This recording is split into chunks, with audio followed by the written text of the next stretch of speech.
La crise sanitaire ne va pas empêcher le football africain d'avoir sa fête. Malgré des rumeurs insistantes de report ou d'annulation en raison du Covid-19, la Confédération africaine de football a confirmé mardi que la Coupe d'Afrique des Nations se tiendrait bel et bien au Cameroun du 9 janvier au 6 février. Le 9 janvier, je viendrai voir le match d'ouverture entre le Cameroun et le Burkina Faso, a déclaré le Sud-Africain Patrice Motsepe, président de la CAF, après une rencontre avec le chef de l'État camerounais Paul Biya. Le variant Omicron est un énorme challenge, a-t-il toutefois souligné.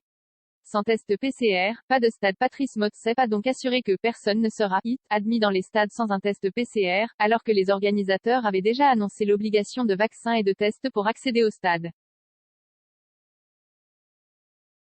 Le président de la CAF a également expliqué être au courant de la prolifération des faux tests mais que l'organisation traitait ces problèmes. Le président de la CAF s'est exprimé avec à ses côtés le nouveau président de la Fédération camerounaise de football, Fecafoot, l'ex-international des Lions indomptables, Samuel Eto'o. Je serai également là quand le trophée sera remis par Eto'o, à la fin de la compétition, a-t-il confirmé. Ravi d'avoir échangé nos points de vue avec Patrice Motsepe, n'a pas tardé de Twitter Paul Biya, 88 ans, dont 39 ans au pouvoir, poursuivant que le tournoi aurait bien lieu au Cameroun comme prévu. La CAF rassurée sur la question du retard dans les infrastructures, sujet de mécontentement de la CAF, le président de l'instance africaine de football a en outre assuré que du très bon travail avait été fait. La principale préoccupation concernait les abords du nouveau stade de Yaoundé, à Olembe, celui du match d'ouverture et de la finale, l'une des 5 enceintes où doivent se tenir les rencontres.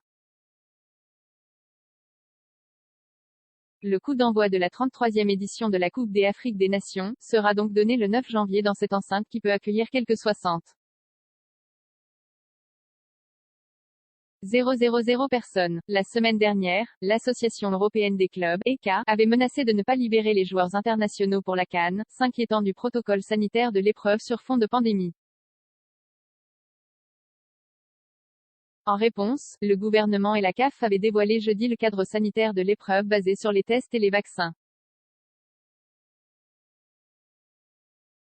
Mais l'ECA pointait surtout le risque d'une absence des internationaux plus longue que la période de mise à disposition prévue, en raison des quarantaines et restrictions de déplacement, liées notamment à l'émergence du variant Omicron.